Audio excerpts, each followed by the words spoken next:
Hello everyone, it's History Behind the Warrior, and as always, welcome back to yet another Mortal Kombat 1 video. Today, with us all in the post-age of the new era, I wanted to hone in and focus on one particular character who has caused quite a stir amongst the community with his new incarnation in Mortal Kombat 1. And that is, of course, the blue ninja poster boy of the series, Sub-Zero. But this isn't a version of the character donned by the very familiar Kuai Liang, but instead his older brother and the first Sub-Zero of the franchise, Bi-Han. Now, despite being a relatively fresh face to the mantle, Bi-Han is no stranger to it, having only relinquished it in death to later resurface as the wraith Noob Saibot. But since then, the timeline has been reset, twice actually, which now takes us to this very new present. But in the new era, Bi-Han has in fact been restored to that of the mantle once more. One that I would say is in a very interesting way. Very different from what has been previously seen of it. However, with that said, there are many that feel this iteration of the character has missed the mark, whilst there are others who feel like this is a true and somewhat accurate depiction of him. So, in today's video, I will be lightly touching on the history of Bi-Han, his origin, as well as a way of lining up the influences that has led to this character being where he currently is. This just allows for a clearer picture of this depiction and a way for us to understand why he is the way he is, despite the debate surrounding his rebirth. Because in many ways, this video might actually change your perspective on him, or at the very least, add a layer to the conversation that may have been looked over,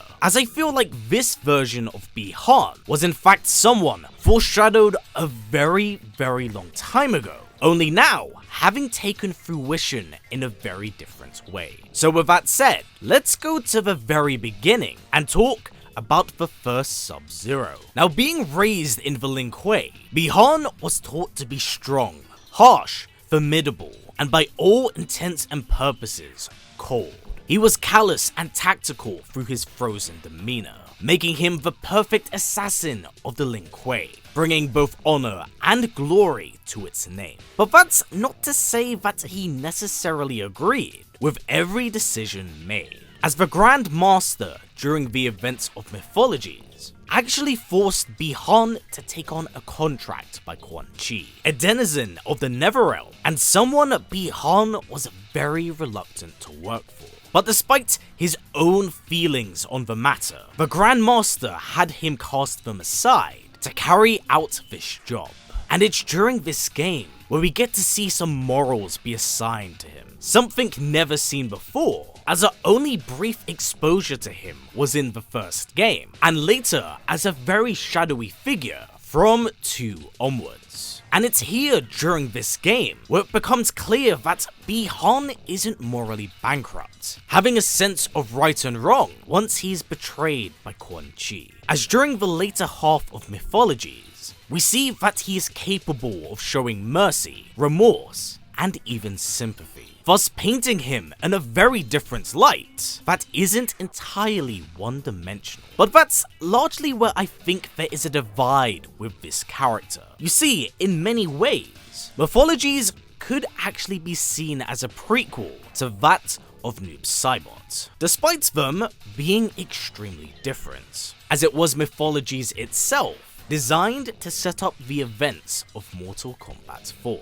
However, during this period and the fall of Shinnok, whilst the foundation of Bi-Han's origins were solidified, instead of them leaning into a redemption arc, kinda similar to what they did with Scorpion, they would instead turn to the more villainous aspects of the character, someone who was murdered for a crime he did not commit. So no longer wishing to be a mere puppet and pawn of someone else, Bi-Han now seeks to be the master of his own fate. And during the 3D era, we do get to see that in a number of different ways, with him wanting to raise his own cybernetic ninja army that does put him at odds with his brother, as their paths finally cross, something that has been in the works for a very long time. But that brotherly bond and love clearly isn't there, at least not for Bi-Han. So from this point onwards, it raised the interesting question of just how much of that was the Noob Saibot influence, and how much of it was actually Bi-Han. Tragically,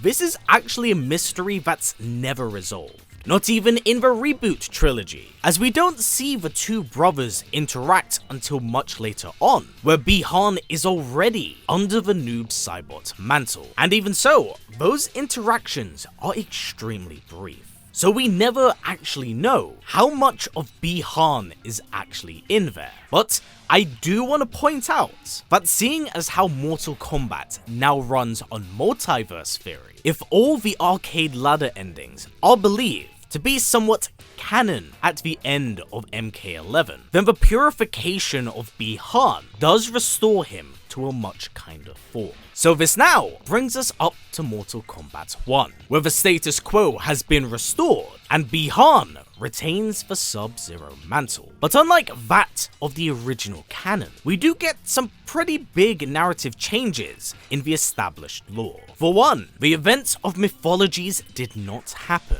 something which did occur in both prior timelines.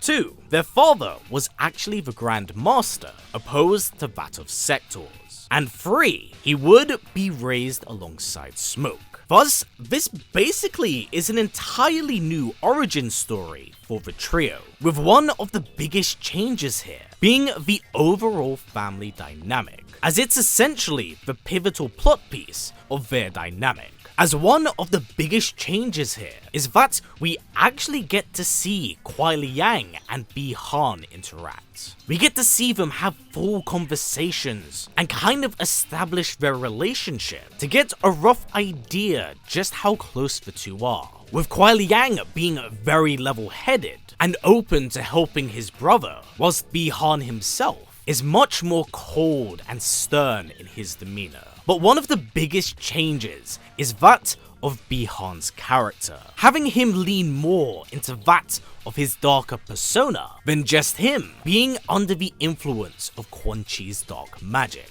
In fact, Bi-Han's character as a whole actually looks to line up more with that of Noob Saibot than what we've seen of Kuai Liang's Sub-Zero, as Bi-Han's and Noob Saibot's goals actually do line up with one another, seeking power and control instead of working under another, as the death of their father is the catalyst to cement his new order as Grand Master. And this is also where I believe the issue with Bi-Han's character has surfaced, as many see Bi-Han as this anti-hero-like figure, and that his fall from grace here makes him one-dimensional now. But I actually don't think that is the case at all, as there's a lot that happens prior to this that I feel both foreshadow and influence what we do have here. And one game I want to go back to in particular is Mythologies, as it all ties back in to that moral compass I've been talking about. I definitely feel like there's a difference of character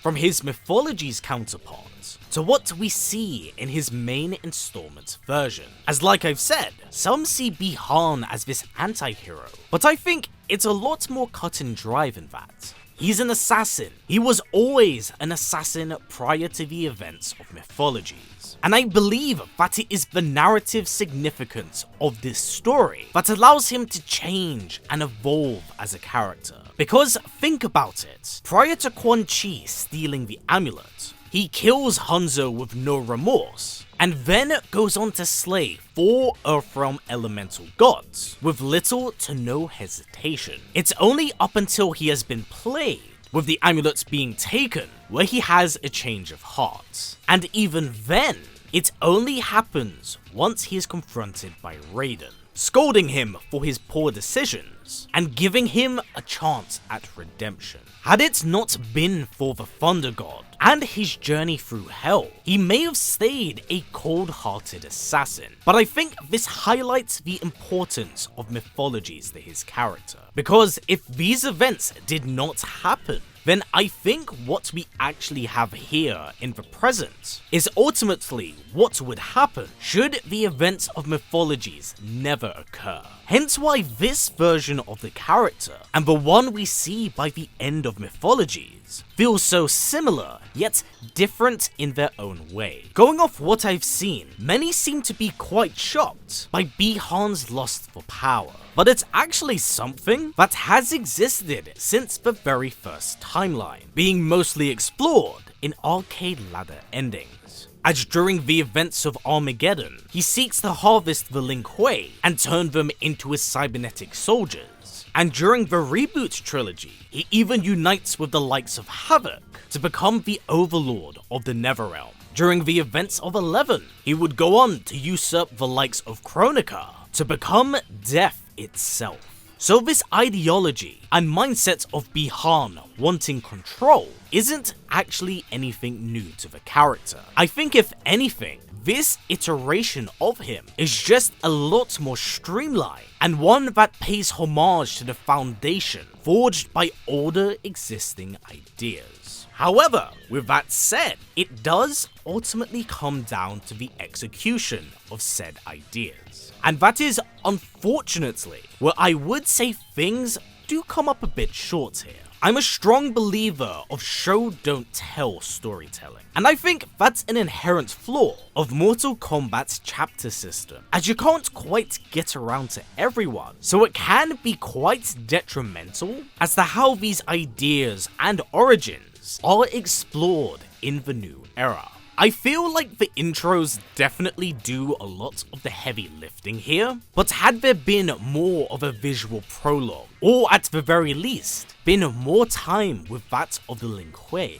I feel like the impact of Bi-Han's betrayal would land so much harder. Even so, with that said, I am glad that this approach has been taken to Bi-Han, because if there was ever a character that desperately needed more exposure, it was definitely him. Bi-Han has been a fan favorite for a very long time, but has been largely ignored due to his villainous status. So seeing him don these colors once more was definitely a bit of a treat for me as a longtime fan of the series. Although I do definitely have my problems with how it was executed, I'm glad they used him in this way, threading in ideas and concepts of his previous appearances, showing just how important the events of Mythologies is to his character. I will also say, I'm actually a really big fan of how he got his own chapter in the game, something relatively rare to that of villainous characters.